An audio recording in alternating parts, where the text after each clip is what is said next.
Hello everyone. I was talking about pronoun और pronoun में हमने इसके definition को discuss किया था, types of pronoun के बारे में हमने देखा था और of course हमने pronoun के chart को भी देखा था और कुछ types हमने discuss किए थे जिसमें personal pronouns को हमने discuss किया था, possessive pronouns को discuss किया था, इनडेफिनेट प्रोनाउंस के बारे में हमने बात की थी और लास्ट में हमने रिलेटिव प्रोनाउंस जो कि फोर्थ नंबर के हमारे प्रोनाउंस थे उनके बारे में हमने पढ़ा था। अब नेक्स्ट फिफ्थ नंबर के जो प्रोनाउन है that is intensive pronounce.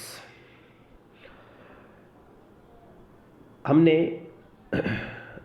Pronoun के चार्ट के बारे में डिस्कस किया था जिसमें हमने रिफ्लेक्सिव प्रोनाउन के बारे में पढ़ा था और फिफ्थ नंबर का जो हमारा ये प्रोनाउन है ये है इंटेंसिव प्रोनाउंस। दोनों सेम है और आगे जो है दोनों में डिफरेंस क्या है इसके बारे में भी हम बात करेंगे। अभी हम सिर्फ इंटेंसिव प्रोनाउंस के बारे में पढ़ रहे हैं। इंटेंसिव प्रोनाउंस जो है एम्फेसाइज करते हैं टू गिव स्ट्रेस और intensify nouns and pronounce.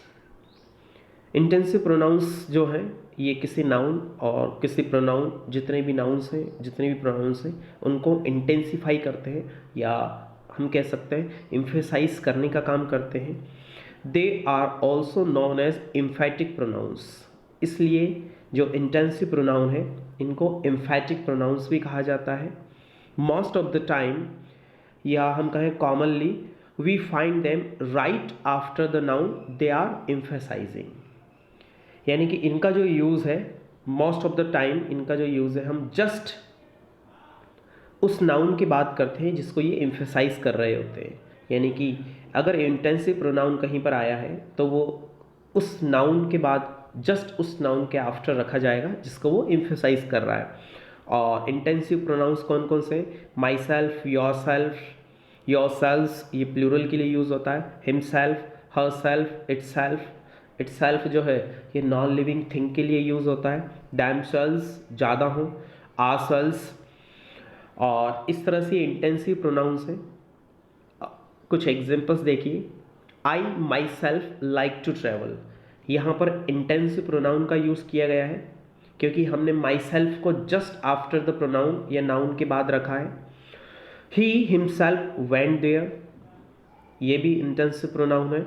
You your self can easily transform your body, यानी कि जो हमारा प्रोनाउन है उसी का ही हमें इंटेंसिव या रिफ्लेक्सिव फॉर्म यूज़ करनी होगी। जैसे आई की रिफ्लेक्सिव फॉर्म माई सेल्फ है, ही की हिमसेल्फ, यू की योर सेल्फ है। The team knew that they themselves, they की जो रिफ्लेक्सिव फॉर्म है वो दैमसेल्स है और ये जस्ट आफ्टर द प्रोनाउन और noun it has been used, that's why it is known as intensive pronouns. तो the team knew that they themselves were responsible for playing their best. We ourselves are the ones who make the greatest impact upon the world we live in. तो हमने intensive pronoun के बारे में देखा और intensive pronoun commonly जो है just हम कह सकते हैं कि after the noun we use them and that's why they are known as intensive pronouns. Next, sixth number का जो हमारा प्रोनाउन है that is demonstrative pronouns. Demonstrative pronouns क्या होते हैं? Demonstrative pronouns take the place of a noun that has already been mentioned. जिसको पहले से ही मेंशन किया गया है उसका उस नाउन के प्लेस में ये यूज़ किए जाते हैं। द कैन बी सिंगुलर, इनको हम सिंगुलर के रूप में भी यूज़ कर सकते हैं, एंड प्लूरल। और कौन कौन से हमारे डेमोन्स्ट्रेटिव प्रोनाउन है? दिस, दैट, दीज, दोज, सच। जैसे दिस और दैट ये सिंगुलर के लिए यूज़ होता है, दीज और दोज ये प्लूरल के लिए यूज़ होंगे। इसकी दूसरी डेफिनेशन है अ demonstrative pronoun is a pronoun that is used two point two something specific with in a sentence. किसी भी सेंटेंस में किसी भी स्पेसिफिक चीज़ को पॉइंट करने के लिए इसका यूज़ किया जाता है। These pronouns can indicate items और स्पेस और time and they can be either singular और प्लूरल। इनका जो यूज़ है वो एज अ सिंगुलर और एज अ प्लूरल दोनों फॉर्म में किया जाता है, और ये किसी आइटम या कोई स्पेस या टाइम को स्पेसिफाई करते हैं, इंडिकेट करते हैं। जैसे दिस और दीज जो है ये डिस्टेंस के लिए यूज़ होता है। ऑफ कोर्स जो चीज़ नियर है उसके लिए हम दिस और दीज का यूज़ करते हैं, और अगर कोई चीज़ थोड़ी दूर है, फार है, डिस्टेंस पर है, तो दैट और दोज का यूज़ किया जाएगा। दिस और दैट ये सिंगुलर के रूप में यूज़ किए जाते हैं, और दीज और those as a plural count किए जाते हैं। आगे देखिए डेमोन्स्ट्रेटिव प्रोनाउन के बारे में। Demonstrative pronouns always identify nouns, ये हमेशा नाउन को आइडेंटिफाई करते हैं। Whether those nouns are named specifically और नॉट, चाहे उनका कोई नेम जो हो उनको स्पेसिफिकली यूज़ किया गया हो या नहीं किया गया हो। जैसे आई कांट बिलीव दिस, अब यहाँ पर दिस जो है एक डेमोन्स्ट्रेटिव प्रोनाउन है, और इसकी जगह पर हम किसी नाउन को भी यूज़ कर सकते हैं, और उसके बदले में हम दिस का यूज़ कर रहे हैं। I can't believe this, this यहाँ पर कोई ना कोई नाउन है, कोई ना कोई ऑब्जेक्ट है, तो उसके रिप्लेस में हमने इसे दिस का यूज़ किया है। We have no idea what this is, तो यहाँ पर भी हमने दिस का use as a demonstrative pronoun use किया इसे। डोंट ड्रिंक दिस, इसे मत पियो, तो दिस यहाँ पर नाउन के रिप्लेस में यूज़ की गई है, यानी कि कोई चीज़ है, कोई ऑब्जेक्ट है जिसके लिए मना किया जा रहा है। डेमोन्स्ट्रेटिव प्रोनाउंस एग्जाम्पल्स, और भी एग्जाम्पल देखिए आगे। This was my mother's ring, तो यहाँ पर दिस जो है एज अ डेमोन्स्ट्रेटिव प्रोनाउन का यूज़ के रूप में आया है। These are nice shoes, these ये प्लूरल के रूप में यूज़ किया गया। That looks like the car I use to drive, यानी कि ये that looks like the car that I use to drive, मैं जिसे ड्राइव किया करता था, ये उसी कार के लाइक है, सिमिलर है। दोज आर लवली, दोज जो है एज अ प्लूरल यूज़ किया गया है। Such was his understanding, such was his understanding, यहाँ पर सच का जो यूज़ है वो as a demonstrative pronoun use किया गया है। सच यहाँ पर इसका क्या मीनिंग है कि सच वॉज हिज अंडरस्टैंडिंग, यानी कि उसकी जो अंडरस्टैंडिंग थी बिल्कुल वैसी ही थी। सच का तो वैसी ही, मतलब कहीं और किसी और की भी वैसी हो सकती है, सेम हो सकती है। जैसे सच was her command over the English language, उसका जो कमांड था इंग्लिश लैंग्वेज पर वो बिल्कुल वैसा ही था जैसा किसी और का होगा या था। तो ये हमने डेमोन्स्ट्रेटिव प्रोनाउन के बारे में देखा। Next interrogative pronounce.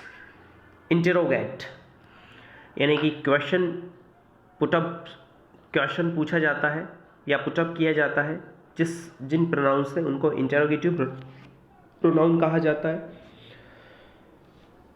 देखिए इसकी definition. An interrogative pronoun is a pronoun which is use to make asking questions, यानी कि जिस प्रोनाउन का यूज़ क्वेश्चंस पूछने में किया जाता है, बनाने में, उसके लिए हम इंटेरोगेटिव प्रोनाउन का यूज़ करते हैं। दीज आर 5, और ये टोटल नंबर में जो है 5 है। हु, हुज, हुम, विच और व्हाट। इससे पहले हमने रिलेटिव प्रोनाउन के बारे में डिस्कस किया था, और रिलेटिव प्रोनाउन में भी हमने देखा था कि there were common 5 relative pronouns, जिसमें हु, हुज और हुम पर्सन्स के लिए यूज़ किए गए थे, और इसके अलावा विच का भी यूज़ किया था, और दैट।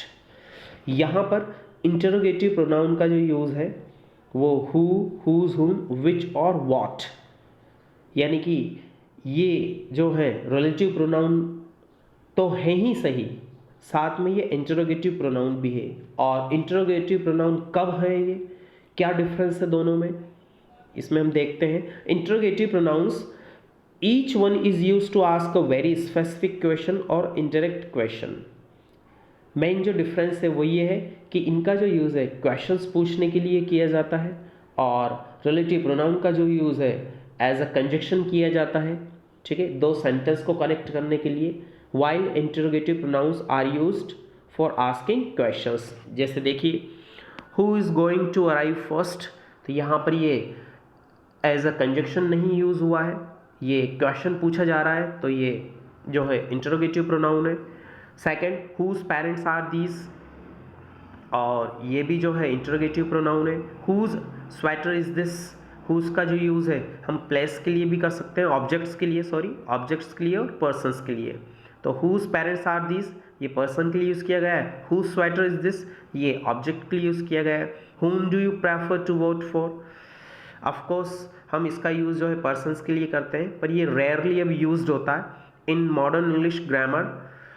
हुम जो है वो अब यूज़ नहीं होता है, इसकी जगह पर हु का ही यूज़ किया जाता है। हुम की जगह पर आप हु भी यहाँ पर यूज़ कर सकते हैं। Who do you prefer to vote for, which colour do you prefer, यहाँ पर अब एक तरह से ऑब्जेक्ट के लिए यूज़ किया गया है विच का। Which of these ladies is your mother, ये पर्सन के लिए भी यूज़ किया जा सकता है which. What do you want for dinner, and last है what is your friend's name. तो हु, हुज, हुम, विच और व्हाट, ये सारे जो है ये हमारे इंटरोगेटिव प्रोनाउंस थे। नेक्स्ट आगे बढ़ते हैं, रिफ्लेक्सिव प्रोनाउंस। अभी हमने थोड़ी देर पहले इंटेंसिव प्रोनाउन के बारे में पढ़ा था। इंटेंसिव प्रोनाउंस और रिफ्लेक्सिव प्रोनाउंस जो है वैसे तो दोनों सेम है। सेम किस सेंस में है कि दोनों के जो वर्डिंग्स हैं वो दोनों सेम है।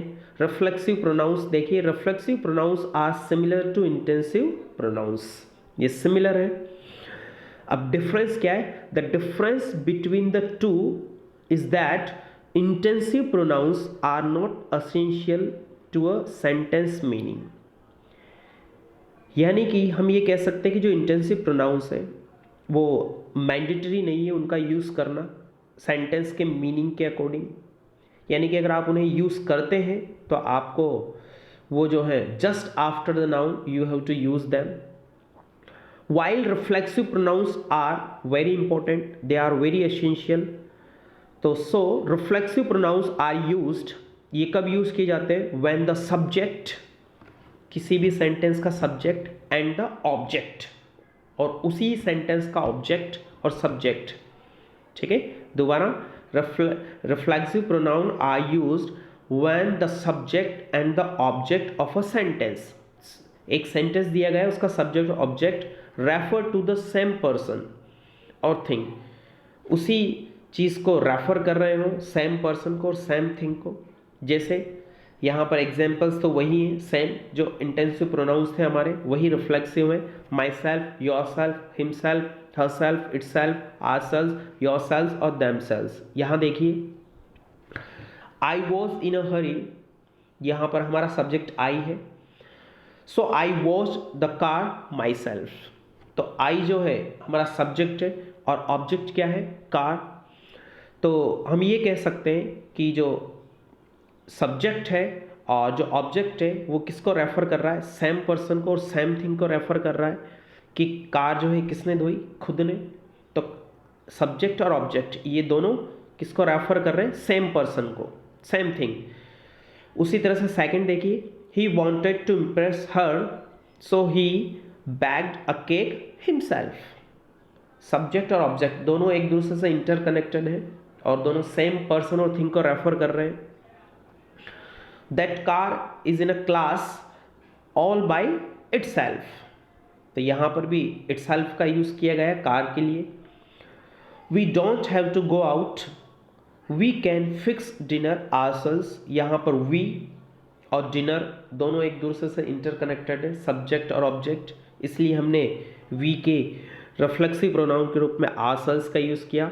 You are too young to go out by yourselves, you और यंग ये दोनों सेम पर्सन्स हैं, ठीक है, इसलिए हमने योरसेल्व्स का यूज किया। The children made holiday decoration by themselves, यहाँ पर चिल्ड्रन और डेकोरेशंस सब्जेक्ट और ऑब्जेक्ट दोनों सेम पर्सन को रेफर कर रहे हैं, इसलिए हमने देमसेल्व्स का यूज किया। थोड़ा सा हम ये भी देख सकते हैं डिफरेंस कि इंटेंसिव प्रोनाउन जो है just after the noun use किए जाते हैं, यानी कि सेंटेंस में अगर कोई सब्जेक्ट है, कोई प्रोनाउन है, तो उसके जस्ट बाद जो प्रोनाउन यूज़ हो रहा है तो वो रिफ्लेक्सिव नाउन के इंटेंसिव प्रोनाउन होगा। और अगर किसी सेंटेंस में सब्जेक्ट और ऑब्जेक्ट दोनों सेम पर्सन और थिंग को रेफर कर रहे हैं तो वो रिफ्लेक्सिव प्रोनाउन के रूप में यूज़ किया जाएगा, यानी कि वहाँ पर वो रिफ्लेक्सिव प्रोनाउन कहलाएगा। नेक्स्ट जो है हमारा वो है डिस्ट्रीब्यूटिव प्रोनाउंस, और नाम से पता चल रहा है डिस्ट्रीब्यूशन, डिस्ट्रीब्यूटिव प्रोनाउंस यानी कि डिस्ट्रीब्यूशन का मतलब कोई नंबर ऑफ पर्सन्स या थिंग्स कुछ भी हो सकता है। Distributive pronoun is a pronoun that describe numbers of a group. किसी भी ग्रुप का कोई नंबर्स हो सकते हैं सेपरेटली जब उनको काउंट किया जाता है, नॉट कलेक्टिवली। यहाँ पर कलेक्टिव उनको नहीं देखा जा रहा है, यानी कि वो क्या डिस्क्राइब करते हैं, members of a group separately. They include each, either and neither. इनका जो यूज़ है हम, यानी कि डिस्ट्रीब्यूटिव प्रोनाउन में कौन कौन से प्रोनाउंस यूज़ होते हैं, ईच को हम इंक्लूड करते हैं, आइदर को एंड नाइदर को। दे रेफर टू पर्सन्स और थिंग्स। ऑफ कोर्स जो ईच, आइदर, नाइदर जो है ये किसी पर्सन के लिए भी यूज़ हो सकते हैं और थिंग्स के लिए भी, one at a time. It is always singular. Distributive pronouns जो है इनको सिंगुलर, ये हमेशा सिंगुलर होते हैं। And we use it with singular verb, और इनके साथ हमेशा हम सिंगुलर वर्ब का यूज़ करते हैं। और यहाँ पर मैंने एक फार्मूला इनके लिए बनाया है कि डिस्ट्रीब्यूटिव प्रोनाउन और उसके बाद में हम एक प्रेपोजिशन ऑफ का यूज़ करते हैं, then we use plural noun. लेकिन हमारा सब्जेक्ट क्या होगा हमेशा, हमारी वर्ब क्या होगी, सिंगुलर वर्ब। जैसे एग्जाम्पल से आपको ज़्यादा क्लियर होगा, each of the girls draws a picture. यहाँ पर ईच का मतलब होता है every one of the things और पर्सन्स, ठीक है। कोई ईच ऑफ द गर्ल्स यानी कि वहाँ पर जितनी भी गर्ल्स हैं उसमें से हर एक, प्रत्येक। ईच ऑफ द गर्ल्स हमेशा आपको ये ध्यान में रखना है, कॉम्पिटिटिव एग्जाम में इस तरह के क्वेश्चंस हमेशा पूछे जाते हैं। ईच ऑफ द गर्ल, यहाँ पर गर्ल दिया हुआ होगा। अगर एरर का कोई क्वेश्चन आता है हमें हमेशा ये ध्यान रखना है कि ईच के बाद अगर कोई प्रेपोजिशन आया है तो उसके बाद आने वाली नाउन जो है हमारी वो हमेशा प्लूरल होगी और उसके बाद आने वाली वर्ब सिंगुलर होगी। तो each of the girls draws a picture. उसी तरह से either of these girls has this information, यानी कि आइदर ऑफ का मतलब इन दोनों में से कोई एक, इन दोनों में से एक जो लड़की उसके पास ये इंफॉर्मेशन है, लेकिन लड़की के लिए हमने गर्ल्स का यूज़ किया है, यानी कि उन दोनों में से कोई एक है उसके पास इंफॉर्मेशन है। और नाइदर नेगेटिव में, नाइदर ऑफ द मूवीज़, यानी कि जो मूवीज़ थी दोनों उसको हमने कंपेयर किया और कहा कि neither of the movies is good, दोनों में से कोई भी मूवी जो है वो ठीक नहीं है। तो डिस्ट्रीब्यूटिव प्रोनाउन कौन कौन से होते हैं, ईच, आइदर एंड नाइदर। ये एज अ सिंगुलर काउंट किए जाते हैं। इनके बाद आने वाली नाउन तो प्लूरल होती है पर वर्ब जो है ऑलवेज सिंगुलर, वो हमेशा सिंगुलर होती है। सो डियर फ्रेंड्स, आज हमने जो है कुछ प्रोनाउंस को डिस्कस किया और नेक्स्ट क्लास में हम रेसिप्रोकल प्रोनाउंस और हमारे जो एक्सक्लेमेटरी प्रोनाउंस है उनके बारे में बात करेंगे। और फिर हम देखेंगे जो हमने पढ़ा, difference between reflexive and emphasizing pronouns या एम्फेटिक प्रोनाउंस। इनमें हम बिल्कुल एक तरह से कीन ऑब्जर्वेशन करेंगे और बिल्कुल जो माइन्यूट जो डिफरेंस है उसको फिर एक बार देखेंगे। आज तक के लिए इतना ही। Okay friends, take care, see you in the next video.